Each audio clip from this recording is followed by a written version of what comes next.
Nas Escrituras Sagradas, nós estamos encerrando hoje o capítulo 16, rompendo o meio do livro de Provérbios com os versículos de número 30 a 33. É isso mesmo. Capítulo 16, versos de número 30 a 33, que diz assim, veja só. Quem fecha os olhos imagina o mal, e quando morde os lábios, vai lá e executa. Eu fico imaginando essa cena. Quem fecha os olhos, tá imaginando o mal, ele mordeu os lábios, ele foi lá e executou. Quem fecha os olhos imagina o mal, quem morde os lábios executa. Coroa de honra são as cãs, quando se acham no caminho da justiça. Melhor é o longânimo do que o herói de guerra, e o que domina o seu espírito do que o que toma uma cidade. E por fim, a sorte se lança no regaço, mas do Senhor procede toda decisão.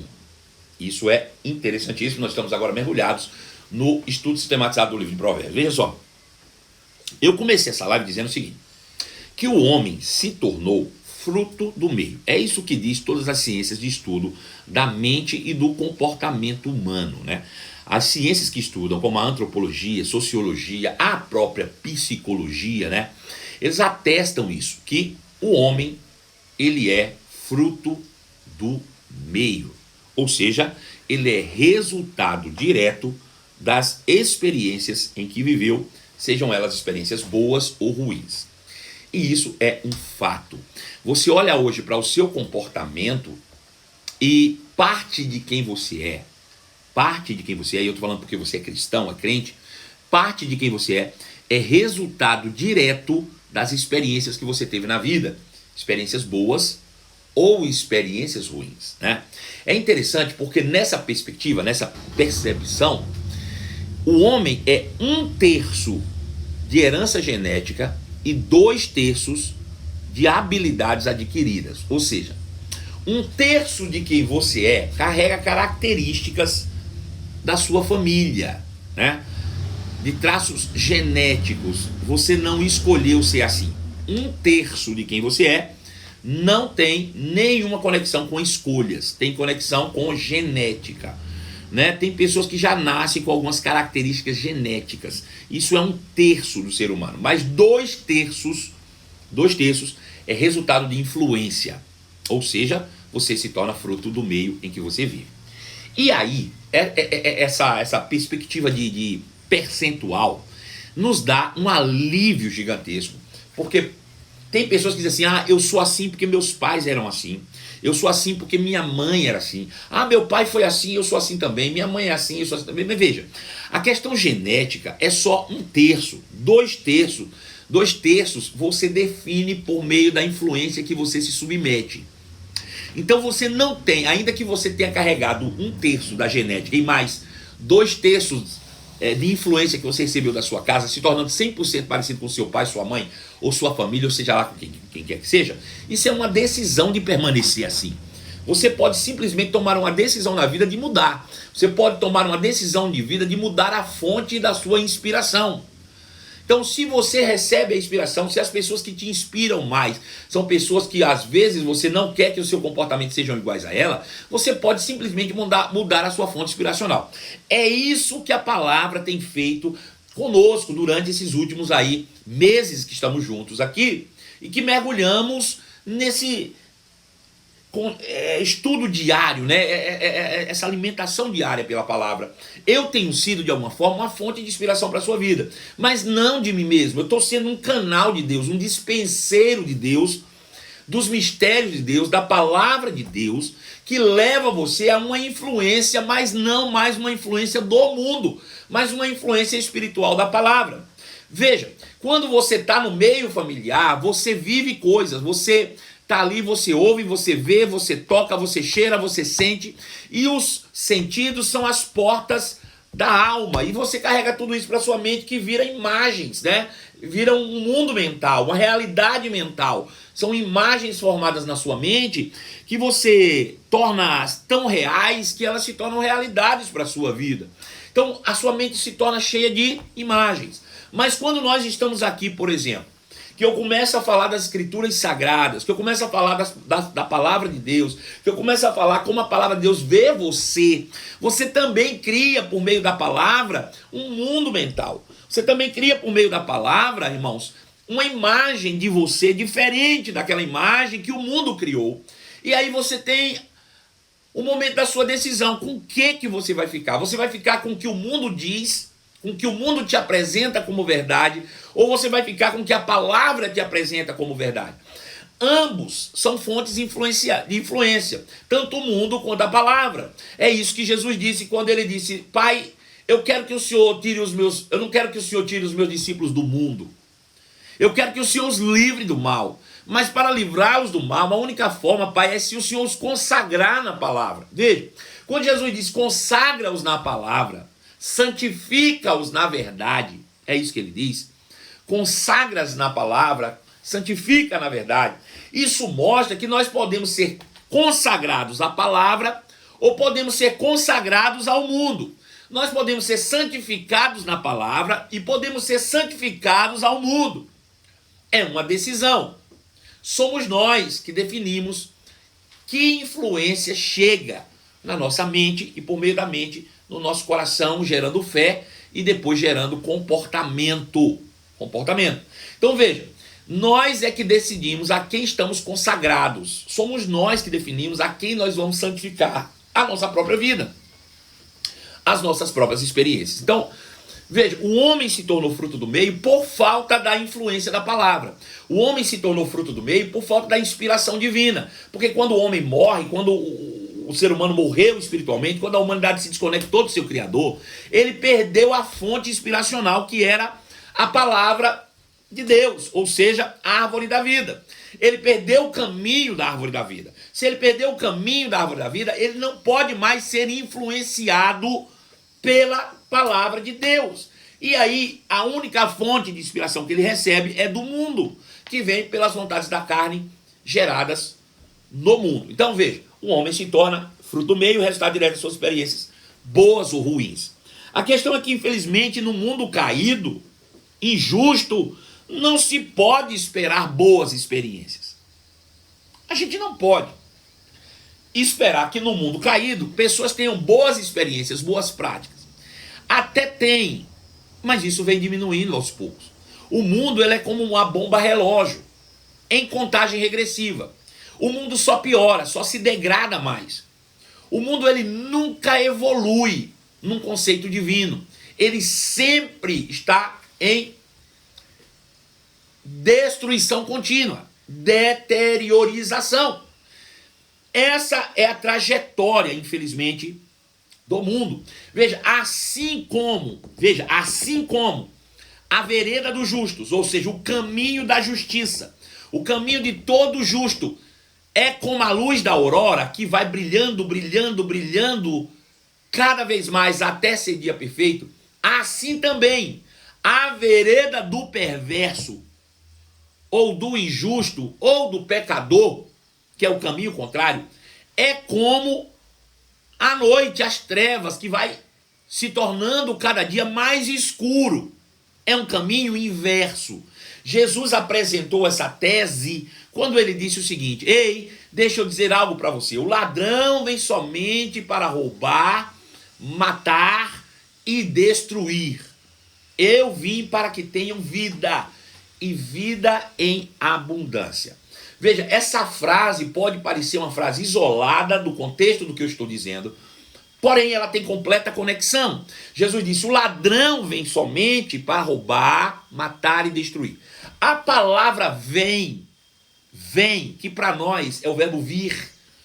No grego é a palavra erchomai. E essa palavra erchomai, ela tem algumas características interessantes. Eu descrevo essa palavra no meu livro Malandragem. E você vai entender isso aqui.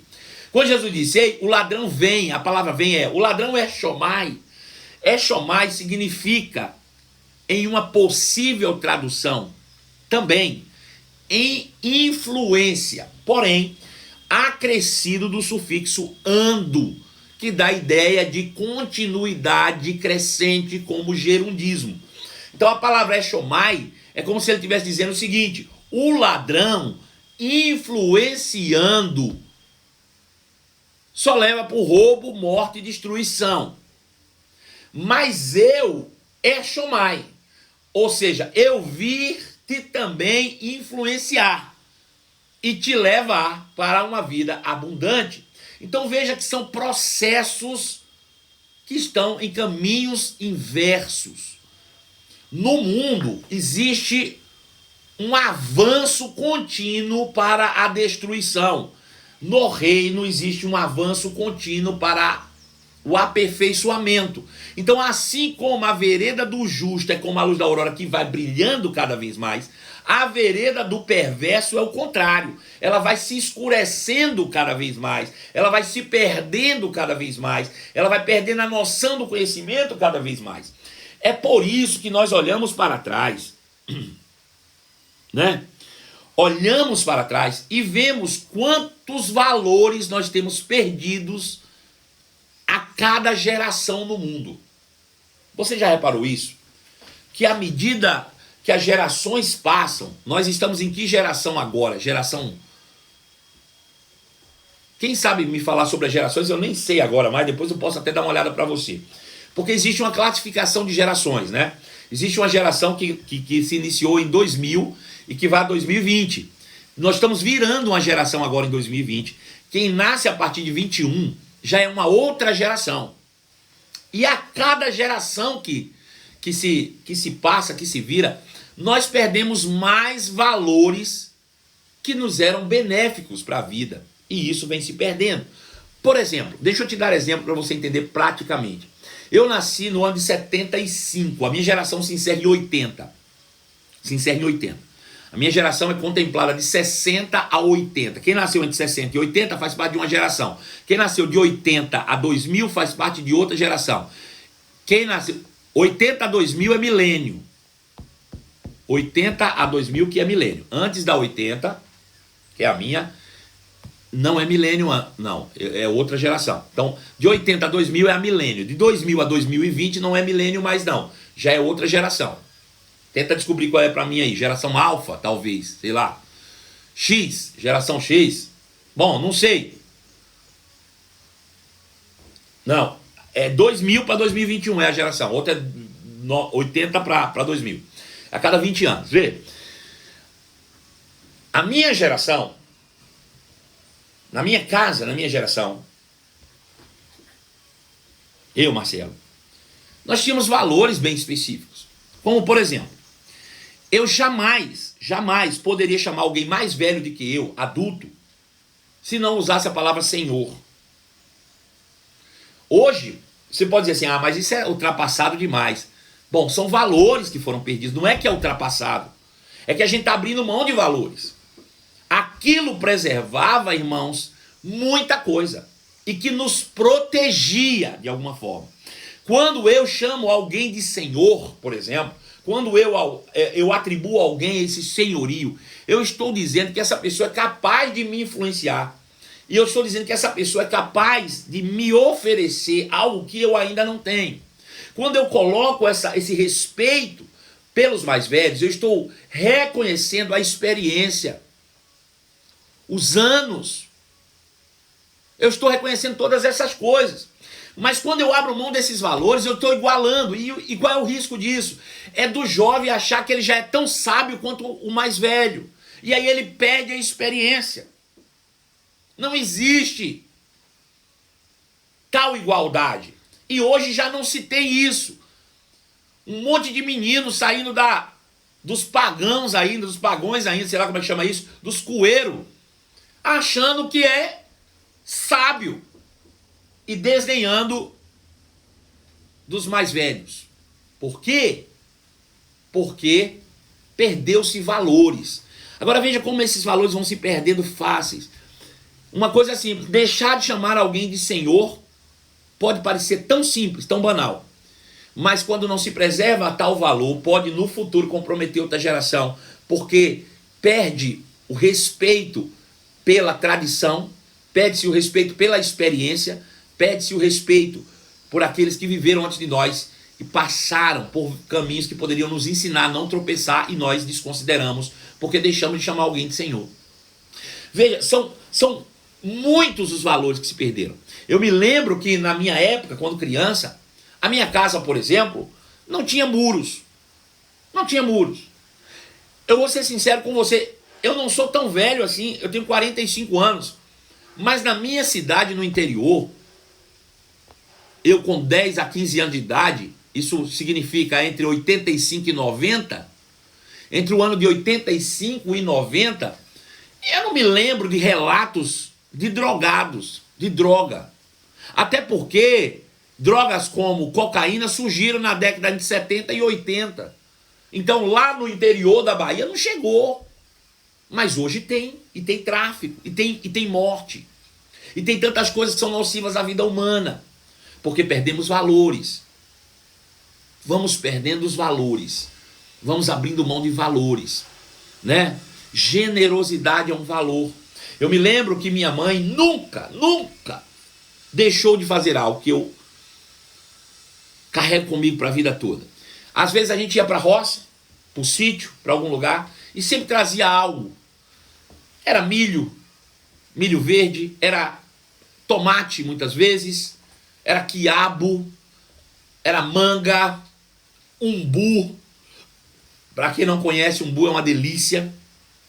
Era umbu, era hortaliças muitas vezes, era o aipim, né? Para alguns conhecem a mandioca, era o aipim, era batata doce, nós trazíamos da roça.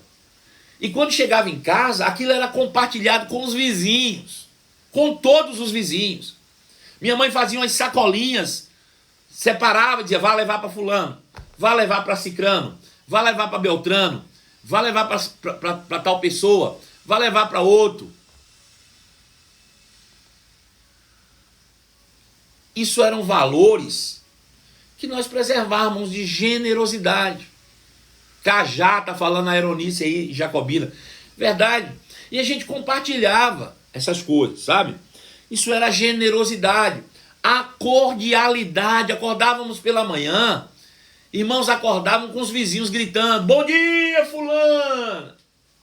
Eu me lembro minha mãe dizendo lá da porta de casa, bom dia, Marlene, bom dia, fulana. Cordialidade, ninguém reclamava, ninguém achava ruim. Hoje, se você fala mais alto dentro da sua casa, o vizinho liga para reclamar, porque chegou tarde, pô. E ele quer dormir, ele tem o direito à individualidade. E quem disse que a gente tinha individualidade antes? A gente era uma família. Sabe, na minha casa, como eu te falei, não tinha muros. Não tinha muros. E pode parecer estranho o que eu vou te contar aqui, mas era verdade. As pessoas costumavam entrar na rua atrás da minha casa, como não tinha muro, tinha uma rua atrás e tinha a rua da frente. Bom, as pessoas costumavam chegar pela rua de trás da minha casa, entrar na porta da cozinha, atravessar a nossa casa e sair na porta da sala para não ter que arrodear o quarteirão, para passar, encurtar o caminho, irmão. Quem eram? Pessoas desconhecidas? Não. Os nossos vizinhos mesmo. Tinha acesso. Nós tínhamos acesso, irmãos. Acesso. Estávamos um na casa do outro. Ninguém se incomodava. Tempos bons. Tempos em que a gente realmente vivia seguro, tranquilos, em paz. Mas, infelizmente, perdemos tais valores. Não é o acesso, nós perdemos valores. O que nos dá acesso são os valores que nós carregamos. Perdemos os valores, sabe? E esses valores são perdidos como? São perdidos por meio da influência do mundo. Aquilo que a gente ouve, aquilo que a gente vê, né? Aquilo que a gente toca, e a gente vai perdendo tais valores. Enfim, quanto mais nós suprimimos esses valores sociais, mais nós vamos ressaltar valores individuais e egocêntricos, né? Quanto mais nós suprimimos esses valores sociais, de família, nós vamos ressaltar valores egocêntricos, egoístas. Hoje, por incrível que pareça, eu vou falar de antes, falar de agora. Se chegasse um caminhão, tinha uma empresa lá na Bahia, uma grande loja de departamentos de móveis e eletros, que chamava Tio Correia. Eu não sei se alguém de vocês já ouviu falar dessa empresa chamada Tio Correia. Ela era, eu acredito que Salvador, mas ela se espalhou pelo interior todo, chamava Tio Correia. Então quando o caminhão do Tio Correia chegava numa rua, a gente ficava todo mundo na expectativa de ver quem foi que comprou o móvel novo. Que móvel foi que foi comprado? Foi uma televisão? Foi uma geladeira? O que foi? E a gente ficava, os meninos arrodeavam o caminhão, tudo em volta, os vizinhos, todo mundo, esperando, e o rapaz do Tio Correia saía com aquela roupinha azul, um bonézinho na cabeça, azulzinho, e eles desciam sorrindo, cumprimentavam todo mundo, abria a porta do caminhão do Tio Correia, e aí desciam com aquele móvel, a geladeira, ou uma televisão. Podia ser uma televisão, podia ser uma geladeira, e eles colocavam naquela casa daquele vizinho, e todo mundo celebrava. Todo mundo, irmãos, estava feliz com o crescimento e o avanço. E sabe uma coisa? Se fosse uma geladeira, à noite, ou se fosse uma televisão, à noite, todo mundo da rua estava lá assistindo a televisão juntos. Irmãos, eu me lembro como se fosse hoje a televisão colorida que chegou na nossa casa.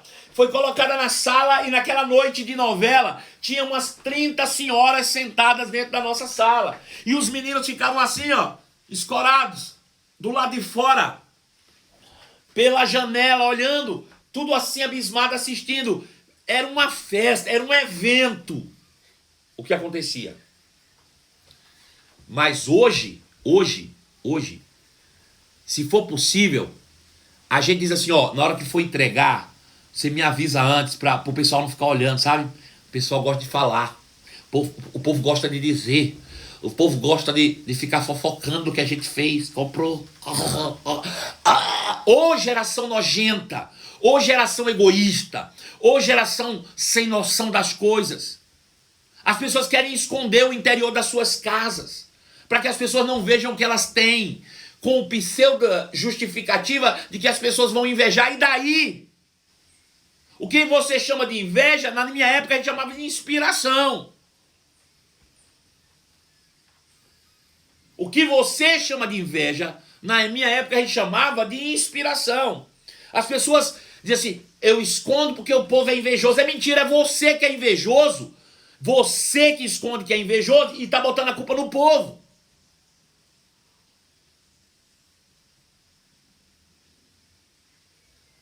Presta atenção.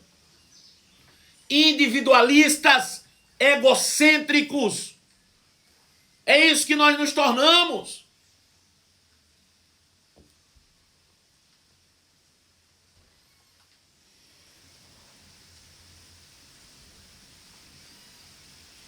Precisamos sempre lembrar que o que nos faz crescer são exatamente os relacionamentos. Nessa jornada terrena, o que nós precisamos acumular é conhecimento, identidade. E sabe como é que eu alcanço isso? Me relacionando. Não é me isolando. Não é sendo egoísta, egocêntrico. É exatamente o contrário. Nós crescemos quando nos relacionamos uns com os outros. Não é por meio do isolamento. Aleluia. A gente precisa, irmãos, atualizar os nossos valores como cristãos, para não nos conformarmos com o mundo. Não podemos. Se quisermos desfrutar, qual seja boa, agradável e perfeita a vontade de Deus, nós precisamos romper com o sistema do mundo. Não nos amoldar ao mundo.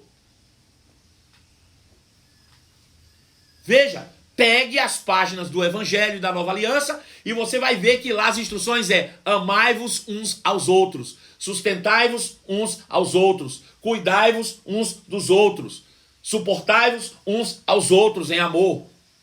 Ei, o Evangelho é o livro de uns para com os outros, dos relacionamentos, de reconstruir valores que o mundo destrói.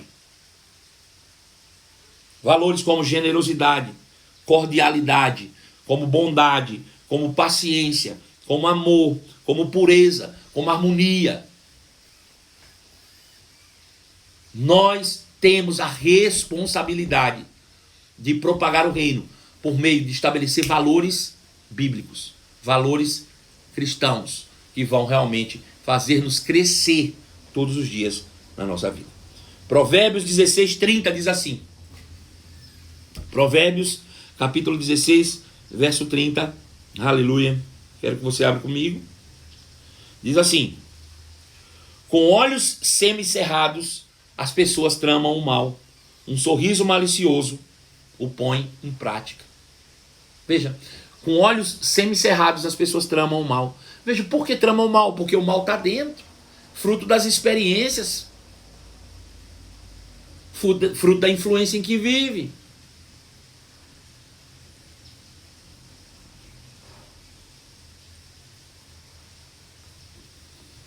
Resultado do que você enche a sua mente. Se eu deixo a minha mente se amoldar aos conceitos e aos princípios do mundo, naturalmente eu só vou me encher do mundo e vou ser mais um avatar do mundo. Assim como eu posso, como o apóstolo Paulo dizer: ei rapaz, hoje eu posso dizer, não mais vivo eu, Cristo vive em mim. Assim também, infelizmente, é possível o diabo viver em nós. A gente dá um avatar ao diabo por meio do mundo. Basta que eu viva como o mundo vive. Versículo 31 diz: os cabelos brancos são a coroa da glória para quem andou nos caminhos da justiça. Sabe, as experiências, a vida, a maturidade, o tempo, os cabelos brancos de quem andou em caminhos de justiça. Esses servirão como referência para as novas gerações. Precisamos de referência para as novas gerações. Precisamos ser referências para os nossos filhos. Precisamos ser referências para as nossas famílias. Precisamos ser referência. Se nós não quisermos mudança por nós mesmos, nós devemos ter a responsabilidade como cristãos de preparar a próxima geração. Os cabelos brancos, coroa da glória para quem andou nos caminhos da justiça. 32. É melhor ser paciente do que poderoso. É melhor ter autocontrole do que conquistar uma cidade. Governo, autocontrole.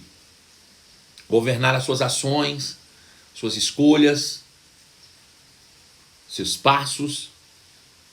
Não se permitir viver de maneira aleatória, no estouro da boiada, né? No bater das ondas. Não, não, não. Você é filho da verdade, você é um filho de Deus, você tem escolha. Você consegue viver uma vida que inspire. Pois as pessoas podem até lançar as suas sortes, mas quem determina o resultado sempre será o Senhor. Quero reler esse último versículo. As pessoas podem lançar as sortes, mas quem determina o resultado é o Senhor. Dê ao Senhor o controle da sua vida, dê a Jesus o controle da sua vida. A minha oração de todos os dias é: Pai, obrigado. Eu reconheço publicamente a tua paternidade sobre a minha vida e o senhorio de Jesus, que me comprou pelo seu sangue. Pai, eu reconheço publicamente a minha incapacidade de gerir e governar a minha própria vida por mim mesmo. Por isso, eu dou ao teu Espírito a liberdade de me guiar em triunfo.